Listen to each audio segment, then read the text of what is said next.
रामकृष्ण हरी दादा. रामकृष्ण हरी. रामकृष्ण हरी. आपण श्री संत योगीराज किसन महाराज संस्थान कावी या उत्साहामध्ये सहभागी झालेलो आहोत. आणि आज मी आलो तर बघितलं भव्य आणि दिव्य अशा प्रकारच्या रांगोळी आहेत बघा. दादा आज काय उत्सव आहे आणि काय म्हणून हा रांगोळीचा उत्सव ठेवला बरं? दरवर्षीप्रमाणे याही वर्षी आपल्या इथे शिवमहापुराण कथा तसेच अखंड हरिनाम सप्ताहाचे आयोजन केले जाते. हे वर्ष जवळपास 19वे वर्ष आहे. त्यानिमित्त असं वाटलं की काहीतरी आपण याच्यामध्ये या आपल्या अशा सांस्कृतिक कार्यक्रमामध्ये आणखी कुठल्या तरी एखाद्या कार्यक्रमाची अशी शोभा वाढवावी म्हणून ही रांगोळी स्पर्धा इथे ठेवण्यात आलेली आहे. यामध्ये खूप साऱ्या महिलांनी मुलींनी सहभाग घेतलेला आहे.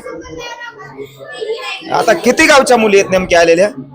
येथे जवळपास जो आपला येथे सप्ताह आहे 12 गाव ग्रुप तथा पंचक्रोशीतील सर्व काही महिला व मुली इथे आलेल्या आहेत.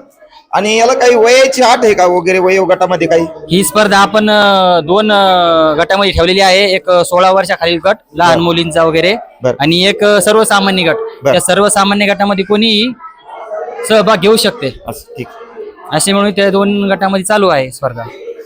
आणि याचं काही बक्षीस वगैरे कधी वाटप आहे कायच काही? याचं बक्षीस उद्या महाराजांचे जे आपले शिवमहापुराण कथाचे महाराज आहेत त्यांच्या हाताने यांचे वाटप आहे. तेच यांचे सर्व रांगोळीचे परीक्षण करतील आणि कोणाचा नंबर येणार आहे या हिशोबाने ते बक्षीस देतील. बक्षीस दोन्ही गटामध्ये 3-3 असे ठेवलेले आहेत की जो सर्वसाधारण गट आहे त्याच्यामध्ये 3000 पहिलं प्रथम बक्षीस, द्वितीय 2000 आणि तृतीय बक्षीस 1000 असे ठेवलेलं आहे. त्याच्यासोबतच येथे आपल्या या सप्ताहानिमित्त जे थोडेफार कार्यक्रम आहेत प्लस रांगोळी असं मिळून त्यांना एक प्रमाणपत्र देण्यात येणार आहे. आणि तसेच लहान गटाला पण सेम टू सेम 2000 रुपये, 1000 रुपये आणि 2000, 1500 आणि 1000 असे 3 बक्षीस आणि प्रमाणपत्र देण्यात येणार. वा, धन्यवाद भाऊ. प्रत्येक विद्यार्थ्याकडे कला असती आणि ती कला आपली जनतेच्या समोर मांडायची ही त्यांना संधी तुम्ही दिली त्याबद्दल अतिशय संस्थांच्या वतीने तुम्हाला धन्यवाद. आता आपण ताई सोबत बोलणार आहोत. कुठल्या तरी ताई आहेत बघा, त्यांचं काम रांगोळीचं चालू आहे, त्यांच्या सोबत बोलणार आहोत. रामकृष्ण हरी ताई. रामकृष्ण हरी. कुठून आले आपण? आम्ही कोरवाडी. कोरवाडी गाव आहे का? माहेर आहे का सासर आहे? सासर आहे. सासर आहे. आणि हे कावी गाव बाबाचे भक्त आहेत का? हा, बाबाचे भक्त आहेत. आणि ही रांगोळी तुम्ही काढली का? हो. ही कोणत्या देवाची मूर्ती आहे बरं नेमकी? ही विठू माऊलीची. विठू माऊली आहेत का? हा.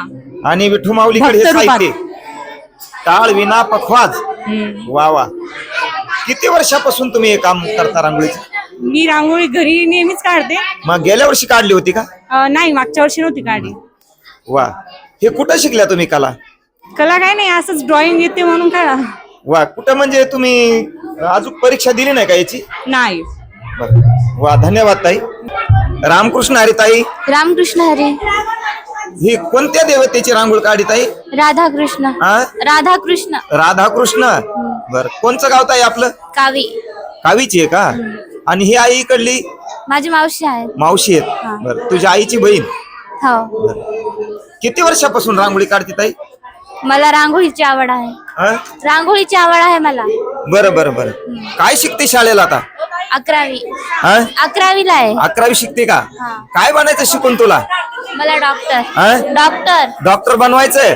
आणि आमच्या संस्थेतले इथले वारकरी आणून दवाखान्यात ऍडमिट केले की ताप जास्त आहे म्हणायचं ना, आयसीयू मध्ये टाकायचे? नाही नाही, तसं नाही करणार. असं नाही करणार ना? वा वा. एकदा डॉक्टर साठी टाळ्या वाजवा. किसन महाराज की जय. बघा, ही पण रांगोळी अतिशय भव्य आहे आणि स्पर्धा चालू आहे, रांगोळीचं काम चालू आहे.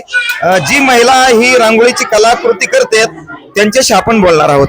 रामकृष्ण हरी ताई. आता ही कोणती रांगोळी काढली तुम्ही? अयोध्या मंदिर. काय नाव हिचं? अयोध्या मंदिर. अयोध्येचं राम मंदिर आहे का? आणि हे काय चालू आहे इकडलं? रामाची मूर्ती काढणं. रामाची आकृती आता चालू आहे. बरं. कोणचं गाव आहे तुमचं? कोरवाडी. कोरवाडी आहे का?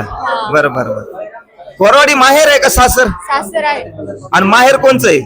माहेर विदर्भात. विदर्भातलं गंधारी. गंधारी. म्हणजे सकाराम बाबापाशी हो लोणार तालुका लोणार तालुक्यामध्ये. वा, धन्यवाद ताई. किती वर्ष झाले तुम्ही बाबाची वारी करता बरं? 9 वर्ष झाले. 9 वर्ष झाले का?